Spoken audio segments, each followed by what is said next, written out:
लेकिन असर की बात कर रहे हैं तो सोशल मीडिया पर सुबह से ही तमाम लोग जो है भूमिहार जाति के भी लोग लिख रहे हैं कि धूमल सिंह का टिकट कटना, भूमिहार को नजरअंदाज करना हो रहा है। इसका असर हाँ, इसका असर जो है इस परिस्थिति में जैसे सामने आया कि लोजपा वहां से लड़ेगा, उसके बाद से उनके समर्थकों में काफी निराश देखने को मिला। उसके बाद जाति के लोग खास हाँ, मैंने उसमें समर्थक में मैंने उनके समर्थक भूमिहार से भी आते हैं, राजपूत समाज से भी उनके समर्थक है, ऐसा नहीं कि भूमिहार जाति से, उनका समर्थक हर एक जाति में है।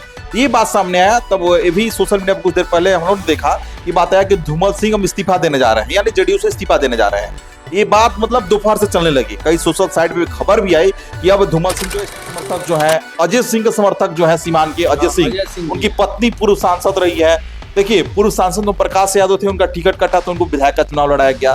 कविता सिंह का टिकट कटा, वो बेचा मतलब जो अभी चुनाव हुआ था लोकसभा का कट गया, तो जो भी प्रत्याशी थे उनका पूरे साथ साथ लोग कदम से कदम मिला के वोट मांगे हुए थे। लेकिन उनका था कि हमको टिकट विधानसभा में कहीं मिलेगा, लेकिन उनको भी लग रहा है कि टिकट नहीं मिले, लगभग कैंसिल है उनको। तेजस्वी यादव क्या किए हुए हैं, तेजस्वी यादव को लोग राजद का जो बोलता है लोग इमाई समीकरण, यानी मुसलमान और यादव, ये राजद का वोट है। लेकिन अब की बार तेजस्वी यादव ये किए हुए हैं, भूमिहारों को यानी स्वर्ण समाज के लोगों को ज्यादा प्रत्याशी बनाए हुए हैं। इसके पहले नहीं था ऐसा, अब की बार बनाए हुए हैं। तो जब तेजस्वी यादव ऐसा कर रहे हैं और एनडीए अनदेखा कर रहा है, तो जरूर कुछ न कुछ बिहार में इधर से उधर हो सकता है। बिहार विधानसभा चुनाव 2025 और लगातार लोगों का इंतजार कि आज सीट फाइनल होगा, आज सीट फाइनल होगा, जिसके बीच एक कल देर शाम खबर सामने आई, जहां पे एनडीए में सीटों का बंटवारा हुआ, जिसमें 101 सीट बीजेपी को, 101 सीट जेडीयू को, 29 सीट एलजेपी आर को और आरएलएम और हमको 6-6 सीटों, जिसमें एकमा का एक नाम आया, सारण कमिश्नरी में यह आता है, जिसमें वो सीट एलजेपी आर को चला गया, यानी लोजपा के खाते में चला गया।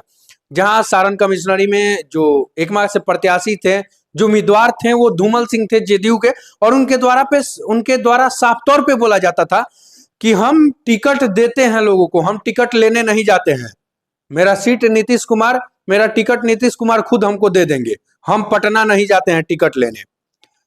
लेकिन कल जब देर शाम ये खबर सामने आई कि एलजेपी, ये एकमा विधानसभा एलजेपीआर के खाते में चली गई, तब देर शाम से एक चर्चा शुरू हो गई। चर्चा होने लगी कि धूमल सिंह कल इस्तीफा देंगे, 3 बजे इस्तीफा देंगे।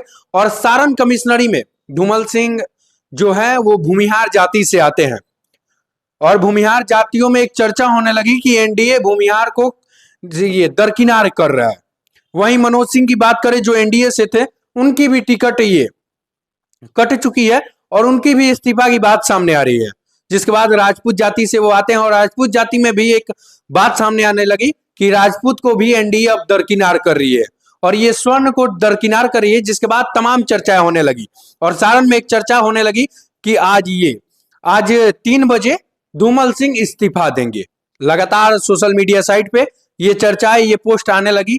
जिसके बाद आज जो प्रेस कॉन्फ्रेंस था एनडीए का, ये कि आज सीटों का बंटवारा होने वाला था, उसी का प्रेस कॉन्फ्रेंस था, उसको कैंसिल कर दिया गया। कहीं ना कहीं लोगों को लगता है कि ये press conference cancel Dhumal Singh के इस्तीफे की वजह से हुआ है। धूमल सिंह का इस्तीफा इसी के लिए रोका गया, और ये प्रेस कॉन्फ्रेंस को भी रोका गया कि धूमल सिंह को कहीं ना कहीं से वो लोग सीट देंगे। चलिए, इसको लेकर के हम बात करेंगे। एक वरिष्ठ पत्रकार है, युवा पत्रकार बोल सकते हैं, वरिष्ठ नहीं, कई सालों से पत्रकारिता करते हैं, और जो सिवान, छपरा, गोपालगंज, सारण कमिश्नरी का जो हालचाल है, इनसे बेहतर अभी कोई नहीं जानता है। लगातार ये कवरेज करते हैं, इनसे बात करेंगे। सबसे पहले स्वागत है भैया। बहुत बहुत धन्यवाद। क्या लग रहा है इस बार? धूमल सिंह का टिकट कट गया, मनोज सिंह का टिकट कट गया, श्याम बहादुर सिंह का टिकट कट गया, लगातार टिकट कट रहा है। देखिए, अभी तक की बात करें तो आज अभी 4 बजे एनडीए का प्रेस कॉन्फ्रेंस होने वाला था, जिसमें कल सीट शेयरिंग हो गया। कल प्रेस कॉन्फ्रेंस हुआ तो सीट शेयरिंग हो गया, 101 पे जदयू, 101 पे बीजेपी, 6 पे रालोसपा, मतलब उपेंद्र कुशवाहा की पार्टी, और जीतन राम मांझी की पार्टी 6 पर लड़ेगी, और 29 जो है चिराग पासवान की। इन लोगों का सीट क्लियर हो गया था। लेकिन उसी बीच खबर ये भी सामने निकल के आई कि जो अभी सारण कमिश्नरी की बात आप कर रहे थे, तो एकमा का जो सीट था वो चला गया चिराग पासवान के खाते में। हालांकि अभी कोई अधिकारी पुष्टि नहीं हुआ है, लेकिन सोशल मीडिया पर चैनलों के माध्यम से दिखाया गया कि एकमा का सीट जो है चिराग पासवान के खाते में चला गया। जबकि एकमा से प्रबल दावेदार धूमल सिंह थे, जो जेडीयू में शामिल है। लगातार लगातार कई महीनों से क्षेत्र का दौरा कर रहे थे, मीडिया के सामने आ रहे थे, बोल रहे थे कि मेरा टिकट फाइनल है, हम लोगों को टिकट बांटते हैं। टिकट हालांकि वो बांटते हैं, इसमें कहना मुश्किल है कि टिकट नहीं बांटते, क्योंकि कद्दावर नेता है, काफी वरिष्ठ नेता है, उनकी पत्नी भी विधायक रह चुकी है, वो भी विधायक रह चुके हैं, इसलिए कहना मुश्किल था कि उनका टिकट कटेगा। लेकिन इस परिस्थिति में जैसे सामने आया कि लोजपा वहां से लड़ेगा, उसके बाद से उनके समर्थकों में काफी निराश देखने को मिला। उसके बिहार जाति के लोग खास हाँ, मैंने उसने समर्थक में, मैंने उनके समर्थक भूमिहार से भी आते हैं, राजपूत समाज से भी उनके समर्थक है, ऐसा नहीं कि भूमिहार जाति से, उनका समर्थक हर एक जाति में है। ये बात सामने आया, तब ये भी सोशल मीडिया पर कुछ देर पहले हम लोगों ने देखा, ये बात आया कि धूमल सिंह हम इस्तीफा देने जा रहे हैं, यानी जेडीयू से इस्तीफा देने जा रहे हैं। ये बात मतलब दोपहर से चलने लगी, कई सोशल साइट पे खबर भी आई कि अब धूमल सिंह जो है इस्तीफा देने जा रहा है। जैसे ही सब बातें सामने हुई, सीवान की आप बात कर रहे हैं, तो सीवान के मनोज सिंह, वो भी बीजेपी के काफी कद्दावर नेता है, वरिष्ठ नेता है, उनकी भी खबर सामने आई कि वो भी इस्तीफा देने जा रहे हैं। और अभी बड़हरिया के आपने देखा, वो सीवान के कल प्रेस कॉन्फ्रेंस किया था, 29 कुमार के काफी दुलरुआ माने जाते हैं। अपने चैनल पर देखा, बड़ा बड़ा चैनल चलाता है कि सीवान के दुलरुआ विधायक कोई है, चाहे पूरे सारण कमिश्नरी या पूरे बिहार में, तो श्याम बहादुर सिंह है, उनका भी टिकट कट गया, वो भी इस्तीफा दे रहे हैं। तो इस तमाम लोग इस्तीफा अगर दे रहे हैं, इसको मद्देनजर रखते हुए एनडीए के द्वारा जो प्रेस कॉन्फ्रेंस रखा गया था 4 बजे कि हम 4 बजे प्रत्याशियों के नाम की घोषणा करेंगे, उसको रद्द कर दिया गया। 4 बजे नहीं हो रहा है। अब कब होगा अभी हम लोग भी नहीं जान सकते हैं, कब पार्टी का मामला है, कब वो लोग करेंगे। लेकिन असर की बात कर रहे हैं तो सोशल मीडिया पर सुबह से ही तमाम लोग जो है, भूमिहार जाति के भी लोग लिख रहे हैं कि धूमल सिंह का टिकट कटना, भूमिहार को नजरअंदाज करना हो रहा है, इसका असर, हाँ, इसका असर जो है सारण कमिश्नरी में देखने को मिलेगा। हम नहीं कर, सोशल मीडिया पर देखने को मिल रहा है। वही मनोज सिंह के समर्थक जो है, अजय सिंह के समर्थक जो है, सीमान के अजय सिंह, उनकी पत्नी पूर्व सांसद रही है। देखिए, पूर्व सांसद प्रकाश यादव थे, उनका टिकट कटा तो उनको विधायक का चुनाव लड़ाया गया। कविता सिंह का टिकट कटा, वो बेचा, मतलब जो अभी चुनाव हुआ था लोकसभा का, कट गया। तो जो भी प्रत्याशी थे उनका पूरे साथ साथ लोग कदम से कदम मिला के वोट मांगे हुए थे, लेकिन उनका था कि हमको टिकट विधानसभा में कहीं मिलेगा, लेकिन उनको भी लग रहा है कि टिकट नहीं मिलेगा, लगभग लगभग कैंसिल है, उनको भी टिकट नहीं मिलेगा। तो ये सब टिकट कटना वरिष्ठ नेताओं का कहीं ना कहीं, खासकर राजपूत भूमिहार जो समाज के लोग हैं लगातार पोस्ट कर रहे हैं कि हमारे टिकट कट। देखिए, एक आप आपने देखा होगा कि तेजस्वी यादव क्या किए हुए हैं। तेजस्वी यादव को लोग राजद का जो बोलता है लोग इमाई समीकरण, यानी मुसलमान और यादव, ये राजद का वोट है। लेकिन अब की बार तेजस्वी यादव ये किए हुए हैं कि भूमिहारों को, यानी स्वर्ण समाज के लोगों को ज्यादा प्रत्याशी बनाए हुए हैं। इसके पहले नहीं था ऐसा, अब की बार बनाए हुए हैं। तो जब तेजस्वी यादव ऐसा कर रहे हैं और एनडीए अनदेखा कर रहा है, तो जरूर कुछ न कुछ बिहार में इधर से उधर हो सकता है, उलट पुलट हो सकता है। क्योंकि देखिए, तेजस्वी यादव को सब कोई जानता है कि राजद मतलब एमवाई समीकरण, मुस्लिम यादव, हाँ, मतलब लालू यादव कहते भूरा बाल साफ करो, पहले कहे हुए थे। उनके एक और अभी कोई बने हुए वो भी कहते कि भूरा बाल साफ करो, लेकिन उसी पे तेजस्वी यादव जो है अलग तंज कस दिए, भूमिहारों को टिकट देने लगे। तो इसका, हाँ, टिकट देने लगे, तो ये तो कहीं ना कहीं इधर से उधर तो कुछ कर सकता है ना। ये भी खबर सामने आई कि जो महागठबंधन पहला अपना लिस्ट जारी करेगा, उसमें 12 सीट जो होंगे भूमिहार या राजपूत हो सकते हैं, 12 सीटों पे। तो बोले नहीं आपसे, देखिए बात ही सही है, इसे तो बोल रहा है कि तेजस्वी यादव, उनके मन में अभी आ गया है कि दरकिनार करना हमको महंगा पड़ गया अगले बार, तो इसलिए चाह रहे हैं कि नहीं, दरकिनार नहीं करने, लोग साथ अगर लेके चलेंगे तो हमको कुछ ना कुछ हासिल हो सकता है।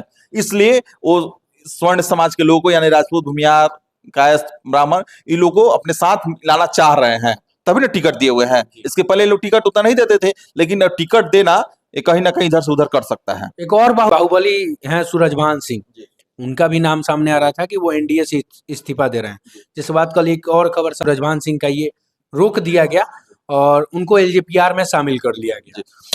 देखिए, पार्टी से वरिष्ठ नेताओं का, कोई भी जाति का हो, भूमिहार हो, राजपूत हो, ब्राह्मण हो, मुस्लिम हो, यादव हो, किसी पार्टी में हो, किसी दल में हो, अगर वो वरिष्ठ है, क्षेत्र में दौरा कर रहा है, क्षेत्र में मेहनत कर रहा है और उसका टिकट कटता है, तो कहीं ना कहीं, क्योंकि देखिए टिकट कटेगा, निर्दलीय चुनाव लड़ेगा, निर्दलीय चुनाव भी लड़ेगा, आपकी पार्टी की तरफ से भी चुनाव होगा, दूसरे पार्टी की तरफ से, उसका असर जो है दूसरे पार्टी के लोग उठा लेंगे, दूसरे पार्टी के लोग फिक्स से उठा लेंगे। अब देखिए, इकमा की बात करें तो इकमा अगर लोजपा खाते में जा रहा है, निर्दलीय अगर धूमल से चुनाव लड़ते हैं, महागठबंधन दूसरा कोई लड़ता है तो उसका असर महागठबंधन को मिलेगा, क्योंकि एनडीए का वोट तो दूसरी जगह बढ़ जाएगा, क्योंकि धूमल सिंह तो एनडीए के लिए मेहनत किए थे, और तो उनका एनडीए का ही वोट उनके साथ था, तो इनकी एनडीए का वोट उनके साथ था, तो उनका जो अपना व्यक्तिगत वोट है वो मिलेगा, प्लस एनडीए का कुछ वोट अपना काट ही लेंगे, तो एनडीए का वोट दो जगह बढ़ जाएगा, महागठबंधन का वोट एक जगह होगा। श्याम बहादुर सिंह का भी वही हाल बड़हरिया में एकदम निश्चित है, अगर श्याम बहादुर सिंह का टिकट कट जाना, वहां महागठबंधन की जीत फाइनल है, कोई नहीं रोक सकता है। आपके चैनल के माध्यम से हम दावा कर रहे हैं, कोई नहीं रोक सकता है। मतलब कोई नहीं 100%। हाँ 100%,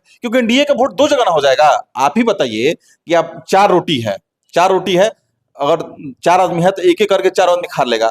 अब किसी को 3 दे दिया, किसी को 1 दे दिया जाए, तो फिर तो होगा ना, कुछ नहीं, इधर से उधर होगा। तो वही हाल है वहां पे। देखिए जो जेडीयू के जो प्रत्याशी आएंगे श्याम बहादुर सिंह को छोड़ के, तो जेडीयू का जो वोट कुछ फिक्स है, वो तो जेडीयू का ठीक है चल जाएगा, लेकिन श्याम बहादुर सिंह का कुछ वेदिका वोट, कुछ जेडीयू का वोट श्याम बहादुर सिंह के साथ है, क्योंकि लोकल कुछ लोग जो हैं वो चाह रहे हैं कि श्याम बहादुर सिंह को टिकट मिले, क्योंकि आपने भी हाँ लगातार जेडीयू के लोग कर रहे हैं कि श्याम बहादुर सिंह को टिकट मिलना चाहिए। वैसे ही धूमल सिंह को तमाम जो एनडीए के समर्थक हैं, कई समर्थक जो लिख रहे हैं कि उनको टिकट मिलना चाहिए, तो टिकट मिले ना मिले और तो रहेंगे धूमल सिंह के साथ, पार्टी को दरकिनार करके रहेंगे धूमल सिंह के साथ, तो वोट कहां जाएगा? धूमल सिंह के साथ जाएगा, तो एनडीए का तो वोट दो जगह बढ़ जाएगा, तो फिर उसका फायदा महागठबंधन उठाएगा। चलिए, ये हमारे साथ हैं महाराजगंज के युवा पत्रकार हैं, कई सालों से लगातार मेहनत करते हैं न्यूज में और पॉलिटिकल जानकारी काफ़ी रखते हैं, पॉलिटिक्स में रुचि रखते हैं। इनके द्वारा साफ तौर पे कहा गया कि अगर ऐसा टिकट काटा जाता है, ऐसे लगातार टिकट काटा जाता है, तो इसका कहीं ना कहीं फायदा महागठबंधन उठाएगी, और ये सच बात है। इनके द्वारा एक और दावा किया गया है, देखिए चुनाव के बाद क्या होता है, कि बड़हरिया से श्याम बहादुर सिंह का टिकट कटना यानी महागठबंधन की जीत, ये तय है। इनके द्वारा दावा किया गया। अब देखिए क्या कुछ होता है। बाकी मेरा नाम हुआ आदित्य सिंह, आप बीपीएस न्यूज देख।